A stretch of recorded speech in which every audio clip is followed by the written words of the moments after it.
है सिंह राशि के लिए कि कैसा होगा जुलाई 2025 का ये महीना, क्योंकि यही वो महीना है जिस महीने में हमको अपने कैरियर के भाव पर कैरियर के अधिपति स्वयं मिलेंगे स्व राशि के।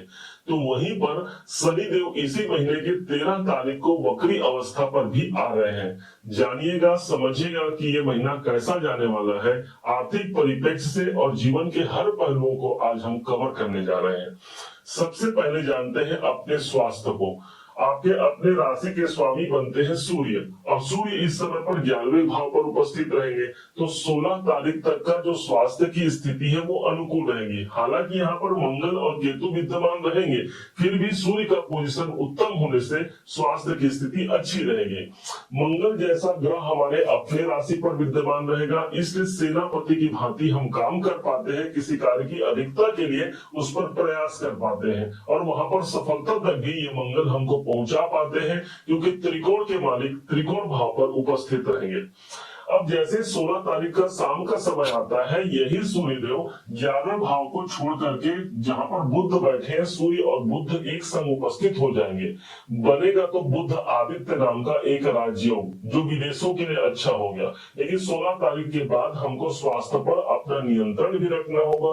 ज्यादा भाग दौड़ से संबंधित कार्यों को अवॉइड करना अच्छा होगा। तो वहीं पर आर्थिक परिप्रेक्ष्य से देखा जाए तो धनाधिपति बनते हैं बुध, और बुध की स्थिति इस महीने के 18 तारीख को ये बुध वक्री अवस्था पर भी आ रहे हैं, जिसके कारण से कोई विदेश से जुड़े हुए हमको धन लाभ की संभावना बढ़ जाती है। कोई नया इन्वेस्टमेंट करना चाहते हैं, अच्छी खबर है, लेकिन धन खर्च की स्थिति भी इस महीने विद्यमान रहेगी, क्योंकि धन के स्वामी खर्च के भाव पर उपस्थित रहेंगे।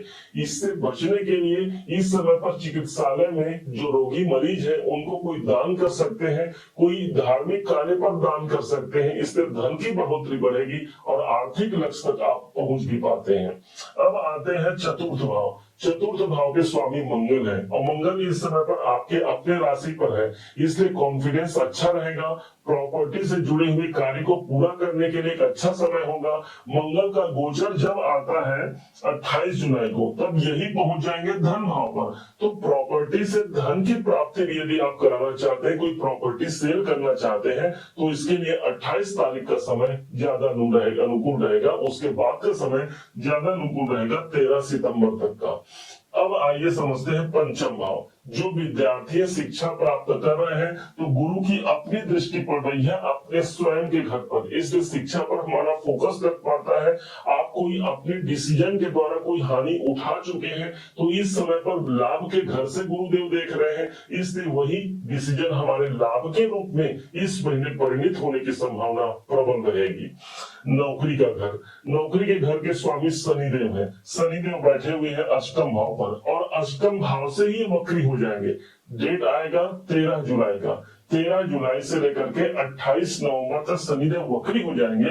अब इनका प्रभाव सप्तम भाव पर भी देखने को मिलेगा, इसलिए नौकरी हो या व्यापार हो, दोनों ही दृष्टिकोण से करियर के जो कारक माने जाते हैं शनिदेव, उनका वक्रत्व अवस्था पर आना नौकरी और व्यापार दोनों के लिए एक अनुकूल समय ही उत्पन्न करेगा। ध्यान रखिएगा, इस समय पर कोई पुराने कार्य ओपन हो सकते हैं, जैसे कि आपने कहीं पर नौकरी किया है या कहीं पर नौकरी का आपने अप्लाई किया है, वहां से कुछ आपको पॉजिटिव रिजल्ट नहीं आया है, तो वक्री अवस्था पर आना अर्थात वहां से कोई पॉजिटिव सिचुएशन बन सकता है। व्यापार में भी ऐसा ही जानिएगा, जो जिससे पहले कोई डीलिंग हो चुका है या जिससे डील हमारा कैंसिल हो चुका है, वो इस समय पर फिर से पुनरावृत्ति कर सकते हैं, क्योंकि शनि अष्टम भाव से सप्तम भाव पर अपना प्रभाव देंगे, और वो सप्तमेश ऑलरेडी ही बनते हैं। अब आइए समझते हैं भाग्य को। भाग्य के स्वामी मंगल है। मंगल इस समय पर केंद्र पर बैठे हैं, इसलिए भाग्य का कहीं से कोई रुकावट नहीं है, भाग्य हमारा साथ देता है। पिताजी से भी इस समय पर संबंध अच्छे रहते हैं। सीनियर बॉस के द्वारा भी हमको कोई सपोर्ट या कोई प्राथमिकता दी जा सकती है, जिससे हम आगे बढ़ने की संभावना अच्छी बनती है। हाँ, मंगल यहाँ पर केतु के संग जरूर है, जो कि अंगारा की योग बना रहा है। पिताजी के स्वास्थ्य पर भी हमको ध्यान देने की आवश्यकता रहेगी। अब आइए कैरियर के भाव पर। सबसे अच्छा वास्तव कहा जाए तो सबसे अच्छा इस समय पर शुक्र का पोजीशन है, जो कैरियर के मालिक होकर के कैरियर के घर पर ही विद्यमान है।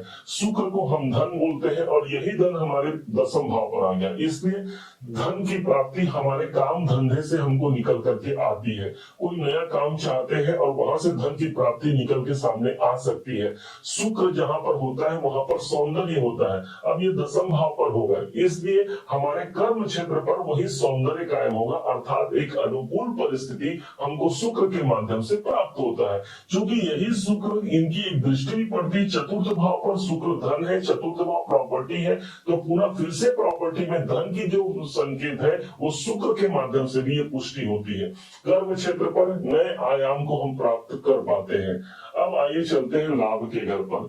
गुरु और सूर्य का योग देखने को मिलेगा। गुरु स्वयं लाभ के स्थान पर विद्यमान है, जबकि उनका सपोर्ट 16 तारीख तक ज्यादा मजबूती से सूर्य के द्वारा मिल रहा है। इसलिए कोई बड़े लाभ की इच्छाएं बन सकती है। 16 तारीख के बाद हमको 12वें घर पर मिलेंगे, तो वो समय रहेगा हमारे इन्वेस्टमेंट के लिए।